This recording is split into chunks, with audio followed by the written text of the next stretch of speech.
This vanity table in Art Deco style has sharkskin. I'll be restoring it, so I'm going to protect the wood first and then the leather, because we'll be spraying. Protect really good. Now we're gonna mix the paint. We use some leather paints. Make it a little thinner with reducers.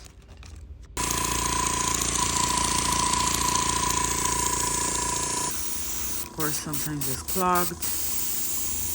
What I like to do is I use acetone. Get it going. Here we go. Then you can run the paint through, working. And mix the very pastel yellow to match the rest of the leather on table.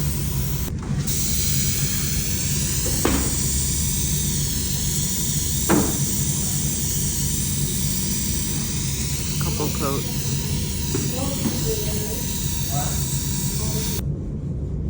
Here's the end result. I hope they like it. It's a really pretty yellow. This is the whole table. 48 hours to dry, and then we'll top coat.